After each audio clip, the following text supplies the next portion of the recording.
Artificial intelligence is just the latest tool that's out there for predatory people to use in order to exploit, harm, threaten, and compromise the lives of others, whether it's X or Meta, which includes Facebook and Instagram, TikTok. I believe that the leaders of those platforms have the greatest responsibility, more than the government, more than parents, more than users even. Welcome to Just Healing, where we say the quiet stuff out loud. I'm Dr. Deborah. I'm Michael Munson.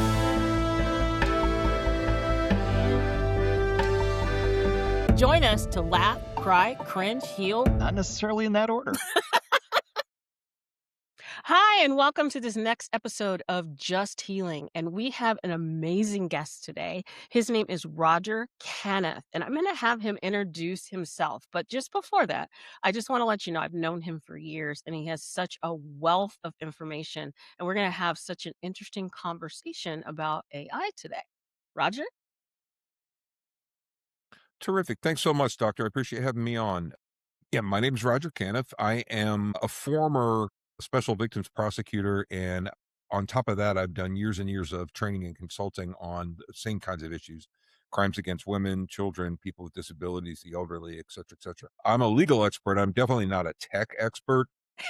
Just so that's clear. I don't think it'll be obvious that I'm not, but I understand the legal aspects of it, and I absolutely understand the trauma and abuse aspects of it. So I'm looking forward to talking to you about that today. Good, because, I was thinking a lot about it, and it came up from a conversation we were having that I had went to a conference at Oxford, and somebody was presenting about abuse in the AI space, right? And then we started this whole conversation Mhm. about people and trauma. So you have such a unique perspective on it. So why don't you explain that to people, like what we're talking about and why, from a legal perspective, this is something that we need to discuss? Yeah, I mean, artificial intelligence is just the latest tool that's out there for predatory people and abusers to use in order to exploit, harm, threaten, and just generally compromise and truncate the lives of others. I mean, that kind of thing, sexual exploitation, has been going on. It rides the tide of humanity, right? It's been going on literally forever. The last big revolution, perhaps, that we experienced was, I suppose, the internet age, I guess, in the mid to late 90s, when that proliferated quite a bit. And we began to see this whole new layer of opportunities for great things. Of course, the internet, a terrific tool, knowledge everywhere, et cetera, et cetera. But we all soon discovered that it was also, unfortunately, a very, very effective tool for predators and abusers as well, to upload pornography, to upload images, to upload all sorts of threatening things, download them, distribute them, et cetera, et cetera. So, we all understood that. I think it's perhaps true, although we're still right in the middle of it, so it's difficult to say for sure. But I think it's true that kind of the next big revolution after the internet is the groundbreaking time period of generative AI. So now there's an additional tool, and in addition to being able to capture and distribute compromising pictures of individuals, now we can create them. And that is absolutely the most horrific thing about generative AI. The idea that the most innocent of pictures from a yearbook or from a Facebook page or from literally any source of all at all can be basically can be fed into software, and it can be, and we're actually creating the terms. It can be nudified, right? It can be and or it can be, the picture can be manipulated into a pornographic image or a pornographic video. So I mean, a girl or a boy as young as a toddler could have a completely innocent image altered in such a way, or even turned into a video in such a way that it appears pornographic or compromising. So it's a very, very frightening time period that we're in, and it's a frightening technology that we're dealing with. Yeah, so when you say generative AI, you mean that someone generating an image into something else, right? And creating something else from it, correct? Yeah, either that, or going simply from text to the image. I mean, stable diffusion, again, not a tech expert, but stable Yeah. diffusion, I think, is the term for when you enter a prompt and say, show me a picture of, for instance, a show me a picture of a female politician. Let's just use Nancy Mace or Alexandria Okay. Ocasio-Cortez. Show me a picture of this person in a sexual situation, or show me a picture of this person in a clear bikini or something like that. Mm. Because these names are well known, a name like Nancy Mace or Nikki Haley or AOC or whatever, because these individuals are already famous, depending on the technology and the platform that's being used, it's very, very easy for that thing to, of course, gather millions of images of this person and then to do what the prompt commands it to do, if it's willing to do that. Now, of course, thankfully the tech companies are beginning to understand the exploitive and abusive aspects of this, and some brakes are being put on, but there are ways to get around a lot of that stuff. But that's text to image. So I don't even need a photograph of a person, particularly if it's a generally well-known person. Show me a picture of this person and I want this person to be doing X. And unfortunately, your imagination can run wild with what degrading or horrible things they're asking the prompt to create. The second thing, of course, is to upload an image, usually of somebody who is not particularly well known. But and it's so sad and it's so infuriating, but I have seen, up until very recently, I'm actually seeing it a little bit less, but constantly I was seeing, and I still see, frankly, advertisements on mainstream platforms, which is the only place I go, saying, hey, do you have a gym crush? Upload a photograph of her up in here, or a coworker, upload a photograph, and you can do all sorts of crazy things with it. You can make her do this and you can make her do that. They don't necessarily state vulgar things. They don't suggest sexual things, but the implication is 100% clear that you can upload a photograph of someone. And again, if it's a well-known person, you don't even need to do that. So That's I guess those are the nuts. sort of the two core things that we're seeing. Yeah. That's nuts because, I was looking at those old photos of people who like from 1920s, and it showed New York and these people were moving, right? Now I'm Mhm. realizing that can be taken in such a sick, sinister level, right?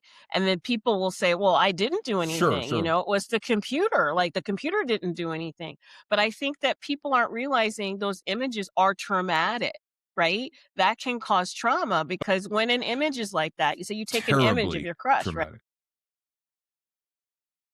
Yeah, it's insane. Like, you take an image of your crush, and that crush is 15 years old, right?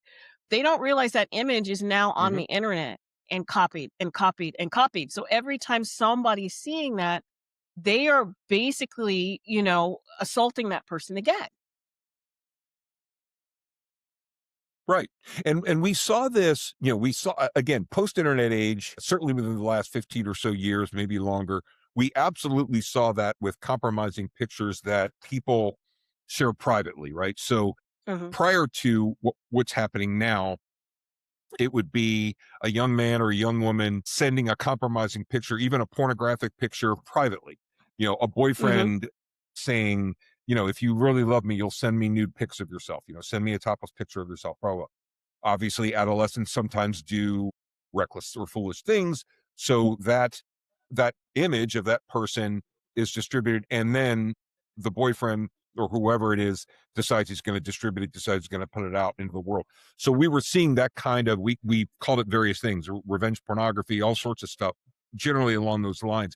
But it required the image, and the image really couldn't be altered except through Photoshop and things. So, in the last few years, there has certainly been, unfortunately, very, very effective technology to make that honest image of the person even more exploitive, or even more damaging, fill in whatever word. But now we don't even need that. Now we literally just need the most innocent photograph. And at this point, we have software that will take the basic features and face structure and everything else about that individual and create that same person either in a still or in a video in a pornographic or otherwise vulgar situation. And I think for individuals who experience that, and I know I have spoken to women, authors, a couple of people in politics, but I've spoken to women who've experienced this, who have been targeted. And by the way, the women I mentioned, Nikki Haley, Nancy Mace, Mhm. Alexandria Ocasio-Cortez, they've all been targeted, right? Female politicians in Great Britain, all over the world. And again, I'm using women primarily as the victims because well over 90% of the time, the women are the victims. It's not that men can't be abused by this technology. Of course they can, but I'm sorry, it is a fact right now that the vast majority of the victims of this are women. And women who see an innocent image of themselves contorted and altered and just fabricated because of this technology into an image of themselves performing a sexual act or having an act performed on them or something. I mean, disturbing is not the word. It is abuse, and it results in trauma, deep trauma, I think, for the individuals who have to experience it.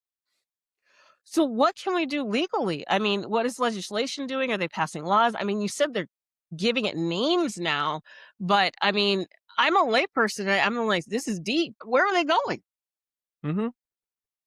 Yeah, no, there are definitely efforts. There's a Take It Down Act that I think became U.S. law in 2025. In fact, I'm pretty sure Ted Cruz of Texas is the person that sponsored it. So, good on him for that.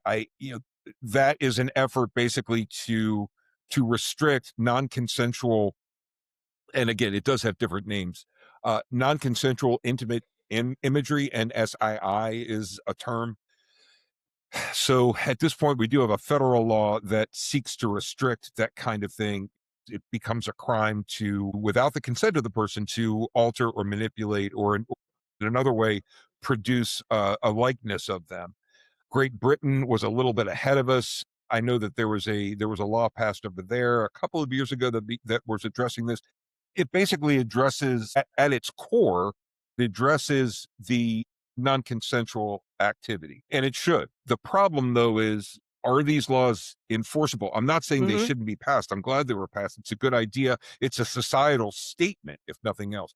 But these laws are going to be extremely difficult to enforce simply because tracking down the perpetrators, identifying people who are doing this when, with onion routers and other ways to mask internet traffic, it can be nearly impossible to tell, who originated this or who did it. I think we'll have better luck in cases where the individual is not well known, because Hmm. suspects will be more apparent. Okay, this is a 12-year-old girl. She goes to middle school. It'll be easier to identify perhaps the 12-year-old kid. And unfortunately, a lot of the perpetrators we're seeing are that young. They're 12, They're 13, children. 14. Yeah. I don't think they should be criminal. Yeah, they're children and they're curious. And I don't blame them, of course. But regardless, it'll be easier with a person who's less well known. The more well known a person becomes and the more photographs there simply are of them out in the world, I think that just the more incredibly difficult it's going to be to isolate any sort of a perpetrator. And I would say at this point, most women who are in politics or who are celebrities or who are otherwise in the public eye are just becoming they're just becoming accustomed to this. They understand it. They're dealing with it. They are not strangers already to abuse and exploitation and disgusting, vile names and efforts in order to dehumanize them. So I think they saw this coming, most of these women, and I think they're adjusting to it. But again, the impact, I have spoken to women who have told me the impact of, it's one thing to hear about it all day. It's another thing to quote unquote see yourself in that kind of a position, or performing some kind of an act, or having a sexual act perpetrated on you or splashed in your face. It's just horrific. It is horrific, but, as I'm hearing you talk about this, we talk about the imagery of it, and we talk about how that is violating in itself, right? But imagine seeing, like, I wonder if there's gonna be a different law for someone who's being raped or sexually assaulted by an avatar versus someone seeing an image of something. Does that make sense? Because an avatar is controlled by Yes, it another does make human sense, being. and it does make sense, and that is an issue. That is an issue. There, it's interesting. Yes, Laura Bates is the author. She's based in the United Kingdom. A really interesting woman, and I've enjoyed reading her stuff. She has a book called The New Age of Sexism, where she talks exactly about this. The idea of sexual abuse and exploitation that occurs in online spaces, and specifically in a metaverse type situation. Now, I don't know how I don't know if these things are catching on. I don't think they're catching on as much as the creators thought that they would. But, for a while, at most 2 years ago, the idea was people are going to spend hours and hours in these spaces, and Mhm, they're going to be watching themselves mhm, as an avatar, moving mhm. from room to room in these various online spaces, performing these tasks, having conversations. And those individuals, their avatars were experiencing that kind of sexual abuse, being literally being touched, so to speak, being manipulated, being, and again, obviously that's not human contact, but it too has a traumatic effect. It has an abusive effect. It has a chilling effect. So, it signifies you're not wanted in this space. So to the extent that those spaces become important for people to inhabit, Mhm. yeah, that danger is there. Yeah, it's very dangerous. And, because people, there's so many things on the internet that just shock me, right? And so we're going down this Yeah. path of people being able to see images, being able to have an avatar, right? And then there is now I mean, think about people who are being trafficked and tortured. They can put up Yeah. that on sites now, right? If we're going this route, Absolutely. Yeah. imagine what you can go, where the mind can go, right? It's really getting to be some sort of sci-fi thing. And I just don't know how people are going to monitor it. Are there people, I'm wondering, sitting there watching these sites? Are there people like, I know they do that to catch a predator and catch kids, but imagine these aren't real. What would you know what I mean? They In the do. courtroom, someone could argue. Yeah. How would you go around it? Well, yes, there are efforts. My personal opinion right now is that the Yes. tech companies have the greatest responsibility, more than the government, more than parents, more than users even.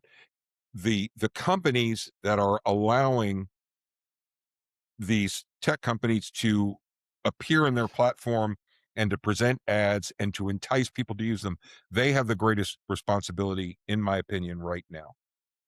So the various tech leaders that run, whether it's X or Meta, which includes Facebook and Instagram, I personally believe TikTok, I believe that the leaders of those platforms have the greatest responsibility. And here's what I have heard them say, and they've said a lot of good things. What I've heard them say in the last 9 to 12 months or so is, hey, listen, we're doing the best we can. We understand there's a software company out there in some part of the world or the United States, and yes, it brags about how it can manipulate images, it can create pornography, you can put a picture of anybody into it and it'll be doing anything you want. And they will say, and I think they're sincere, that we don't want that. We don't want Mhm, that mhm, on mhm, Instagram. We don't want that on our platform. And the second we see it, we take it down. The problem mhm, is, they say, there are mhm, so many ways to get around it. And I agree with that. I understand how you get around it. You don't say, hi, I'm XYZ company and this is what I do. You say, my name is Susie Smith or whatever, and they mask it. They mask mhm, themselves and they mask their companies and their technology. So you still see a provocative image, you still see an invitation to do something that's obviously bad, but it often takes the platform a while to discover that. So, in my opinion, I think what needs to happen is the same thing that is already happening, but I don't think it happens on a big enough scale. All the tech companies, to my knowledge, have human guardrails. There are people, and by the way, those people need to be supported from a psychological standpoint. I mean, you and I could talk all day about that, but there are people, mostly overseas, to my knowledge, who who watch this stuff and who catch things. Facebook Live. There's a reason that you won't see a person taking their own life with a shotgun or something on Facebook Live. Why? Because before it goes live, it is, there are all sorts of ways, and artificial intelligence is becoming a part of that. But at some point, a human being has to say, oh my God, that's horrible. That's horrific. I'm not going to allow this person to post that. mhm, And, given the amount of traffic that we're dealing with, that takes, I don't even know, hundreds, thousands of individuals working all the time. And those individuals are being exposed, of course, to violence, to mhm, sexual assault, to mhm, murder, to mhm, suicide, to all sorts of things. So if they're going to be doing this, first of all, there need to be a ton of them. There need to be many, many, and they need to be on shifts. They need to be moved around. They need to be treated with respect and dignity and the kind of sensitivity that we offer to responders in on ICAC teams, Internet Crimes mhm, Against Children, right? mhm, Or mhm, mhm, anybody who has to mhm, consume mhm, pornography, whether it's an attorney mhm, or a judge or mhm, or mhm, investigator. Well, mhm, the individuals on the platforms, who the actual human beings who have to sit at desks all day and watch things, and we need more of that, and we need those people to be well paid, to be well supported, and And there's no excuse if a tech companies, if any of them were to say to me, well, that's way too expensive. No. The amount of money, and by the way, not only the amount of money the companies generate, which is approaching the trillion, but also the amount of money that these ads generate. And that's where I think we have to be careful. Do I think the tech companies are generally sincere about keeping this off? Generally, but I think an argument can be made that, well, if this stuff slips on there, we get a tremendous amount of ad revenue from it. And unfortunately, we have seen many of these platforms exposed, claiming that they don't want violent content, they don't want content that's polemic, they don't want content that upsets people. And we know now that that was an absolute myth, that in fact they really, really enjoy and encourage that kind of content because that makes people angry and that keeps them on the platform longer. So we have to deal with those realities when we're talking to the people who run these platforms. Oh, absolutely. But who do you think is most responsible for this? The tech company, the ads, the people who buy the ads? Like who? Well, I mean, I guess ultimately, in some ways, it's a chicken and egg question. I would say that the creators who develop this kind of technology and put it out there specifically to entice people to do abusive and exploitive and vulgar things, those people are ultimately at fault. But those people can't do anything without a platform, right? It's one thing to create a company that does this. Let's just call it Horrible Incorporated, right? This is what they do. Horrible. They use AI technology. They use generative AI in order to manipulate innocent photographs into becoming so, and that's what they call themselves. And they open up a website and they go online. How does anybody know where to find them? Well, people can do searches and this and that. Okay, so Horrible Company may get some traffic there, but Horrible Company is going to do a heck of a lot better if it can get on to a platform that is used by literally billions of people, millions or billions of people every day. And that is Meta, that is TikTok, that is X, formerly Twitter. There are, or Blue Sky, or, there are tons of them. But I listed, I guess, some of the absolute major ones in terms of where people engage for social media. But, those social media companies have a responsibility. They have a responsibility to say, we're not going. And again, there are a million things on a social media that these companies will understandably not allow. They're not going to host certain sites. They're not going to host certain language. They're not going to host certain people. They don't want those things. And I believe that they probably don't want these things either. But remember, they also want ad revenue. And again, we have seen time and time again with some of these companies that they have cut corners, or they have flat out lied to the public and said, yeah, we're not trying to encourage that, when in fact they are. I'm not talking about sexual exploitation. I'm just talking about in general, argumentative stuff, things that make people angry, things that make people excited. These are things that keep people clicking and looking for messages and replying and et cetera, et cetera. So we have to be really careful.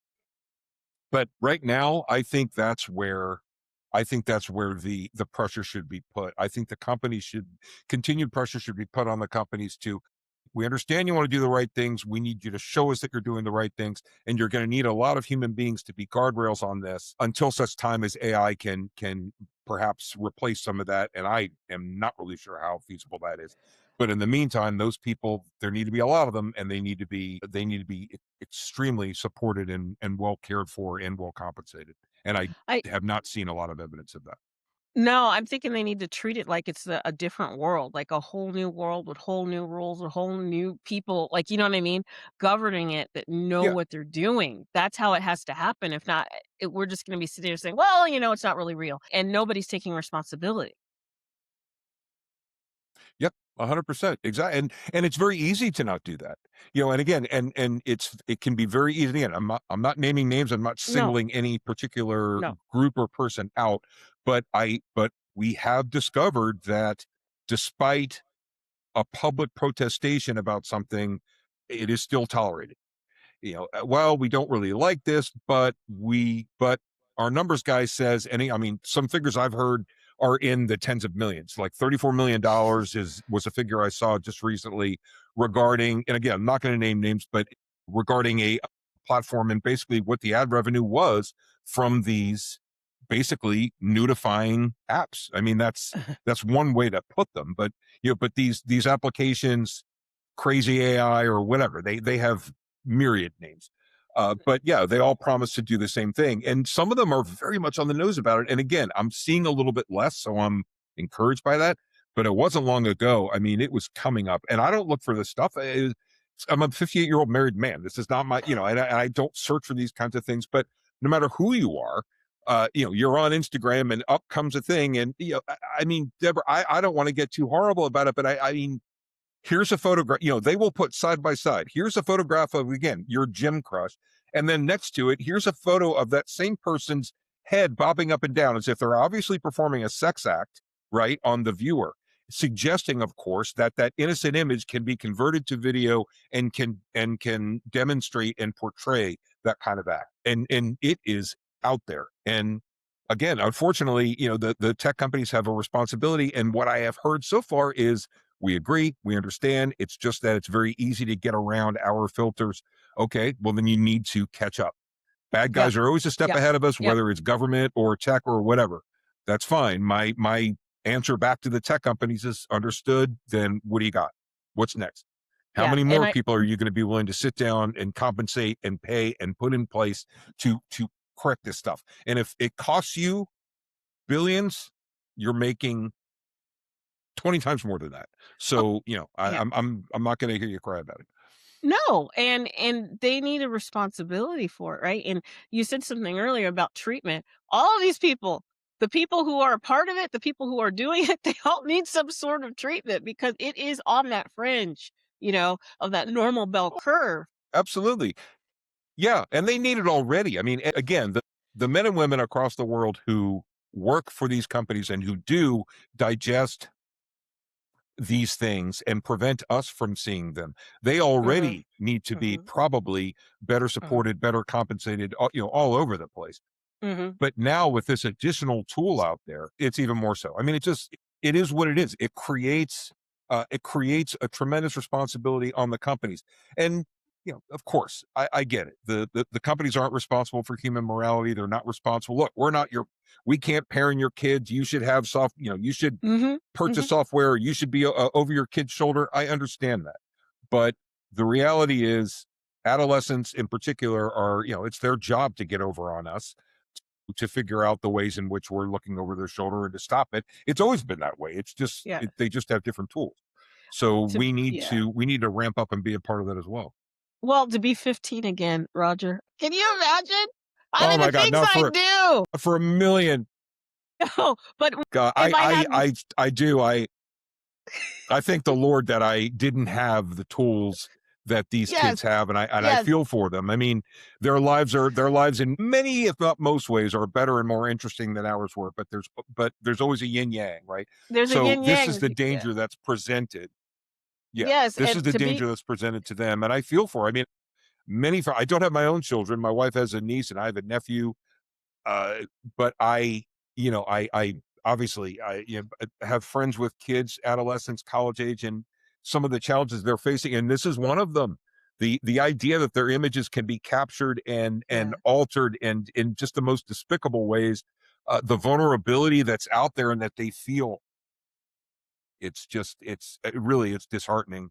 And I think just real quick to say one other thing, in addition to the tech companies taking on what I hope is their responsibility of preventing this technology from finding light. It's always going to be out there, but preventing it from being served up. In addition to that, I think as parents, we need to gird our children and explain to them this is going to happen, and hopefully encourage that there is not a stigma to this. Just like we should have done all along. Don't blame the victim. Now's not the time. I feel so stupid. I sent a guy a picture of me and I was unclothed or whatever, and then he turned around.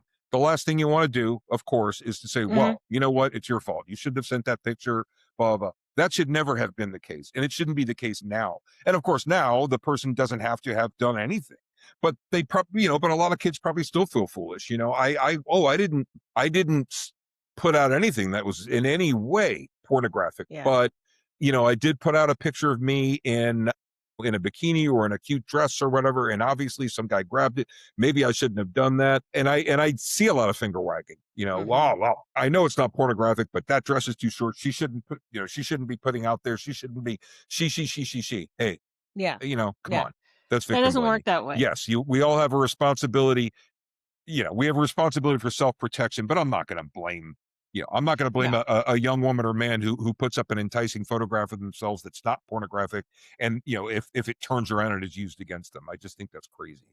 Everybody likes to get kudos on the internet, but we have talked for a long Yep. time, and I'm just wondering, oh my God, to wrap us up, what do you want to leave people with to give them some hope, or maybe give them something to do about this? Because I mean, it's just going to get worse if we don't do something.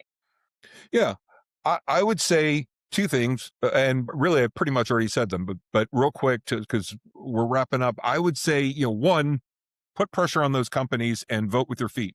If there is, if there's a social media platform that you think isn't doing enough, express yourself and walk away from that platform. Take a break from it, cancel your account, do whatever. I mean, I'm sorry, but at some point that's the kind of thing that we need to do.